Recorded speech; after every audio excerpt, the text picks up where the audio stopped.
Hey guys, welcome to My Life in a Wheelchair.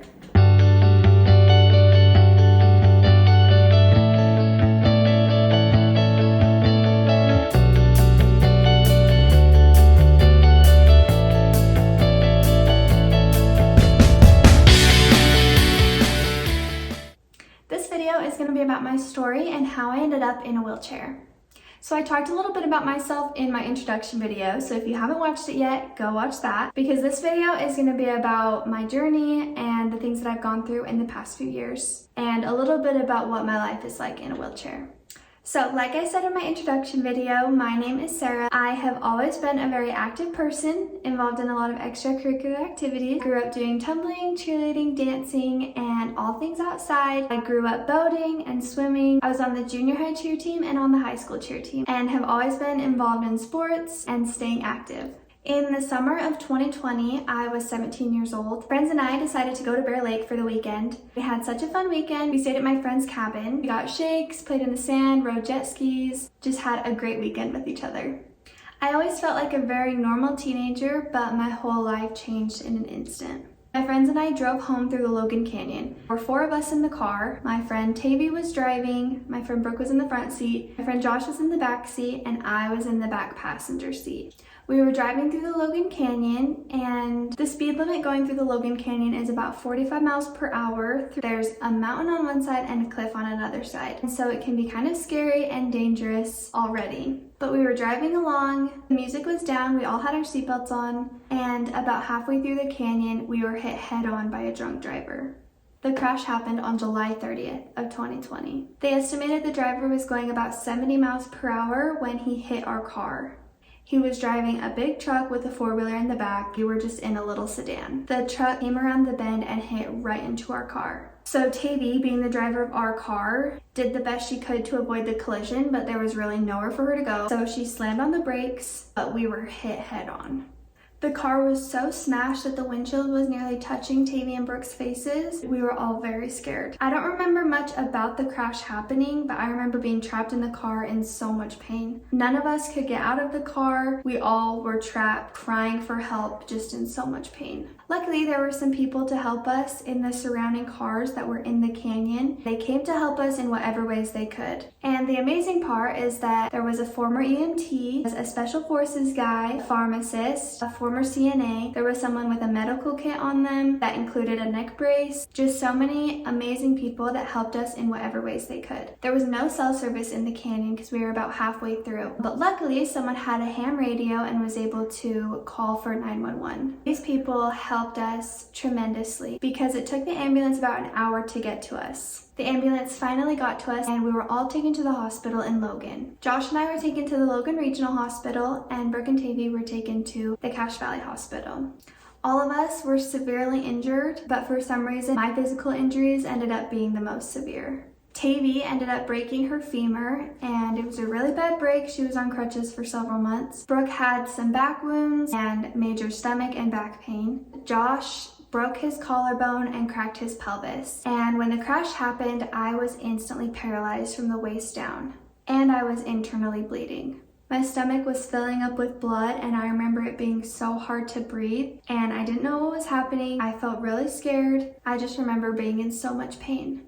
I remember there being people that kept asking me, can you feel this, can you feel that? And I know what they were touching, but it turns out they were touching my legs and I couldn't feel my legs. So they figured that I was paralyzed. When we got to the hospital, I was given several blood transfusions to try and keep me alive. They were really worried about my injuries because everything was so severe. While I was at the hospital in Logan, they realized how bad my injuries were, and they decided to life flight me to Primary Children's Hospital. It was there that my parents met me, but because of COVID, only one parent was allowed inside the hospital. So my mom came in to be with me, and my dad had to stay in the car. My mom came through the doors as I was being wheeled to my very first surgery. I remember seeing her for the first time. She said, everything will be okay, the doctors are gonna take good care of you, and I love you. That's about all I remember for the next 2 weeks. While I was in that initial surgery, the doctors realized that my legs were not getting any blood flow to them because my stomach aorta was being pinched off. So because my legs had no blood flow going to them, the doctors found a lot of dead muscle tissue. So they determined that they would need to amputate both my legs in order to save my life.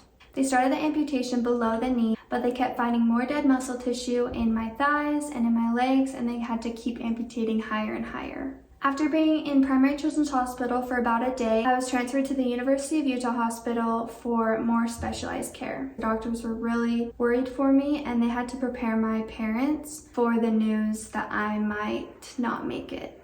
And I can't imagine what my parents were going through hearing that news and trying to accept the fact that I might not make it. So my parents decided to tell everyone they knew to pray for me no matter what you believe in, to send prayers and thoughts my way for my life to be saved. The doctors went in the next day. They saw that all of those muscles were revived and that they could stop the amputations at mid-thigh and I would be okay and I would live. It's a huge miracle that I'm still alive, and I feel so grateful for that every single day. During those first 2 weeks of my hospital stay, I endured 20 surgeries. Some of those surgeries included the removal of 30% of my intestines that had been bleeding, a spinal fusion in 2 different places on my back, and several other surgeries. There were always about 4 to 5 nurses in my room, and normally there's maybe 1. I spent the first 5 weeks in the ICU. And I had a breathing tube down my throat. My hands were tethered to the sides of my bed so I wouldn't pull out any of my IVs. And I was on a dialysis machine. The ICU was very intense for me in order for my life to be saved.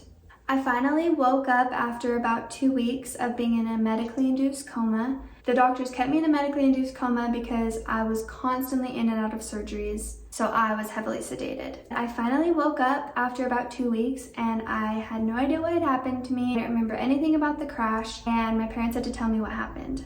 I remember it being hard for my parents to tell me what had happened, that I was in an accident, I didn't have legs anymore, I would be in a wheelchair for the rest of my life. I remember not really understanding it at first, but I accepted my situation very quickly. I remember feeling so much love from my parents, and I knew the nurses and doctors were taking such good care of me and that I would be okay, that I would still live a life of joy and happiness. I never doubted that. The nurses took great care of me while I was in the hospital, and after spending those 5 weeks in the ICU, I was just transferred to the regular floor for 2 weeks, and then I was taken to the rehab floor. I would do physical therapy about 3 hours a day, and I was there for about 3 weeks. So I spent a total of 75 days in the hospital, which is about 3 months, and it was a really long 3 months for me. I have always been a very social person, a social butterfly, love talking to people. It was hard not being able to see my family or my friends. Because of COVID, my family and friends couldn't come visit me in the hospital, and that was really hard for me. My parents took turns being with me. They would each spend 24 hours with me. So my mom would be there one day, and then they would rotate, and then my dad would be there for 24 hours, and then they would switch, and they did that for 3 months.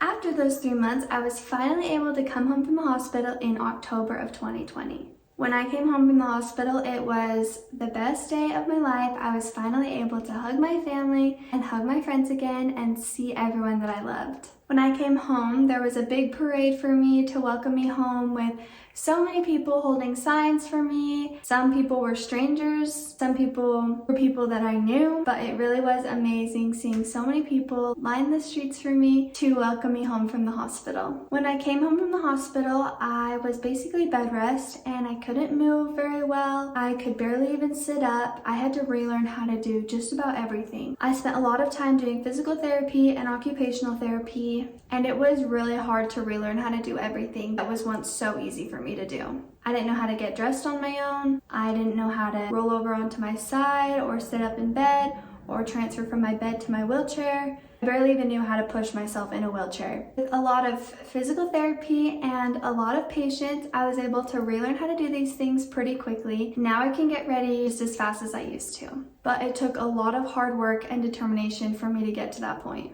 I was starting my senior year, and so I had to finish out school online, but luckily I was still able to graduate in 2021.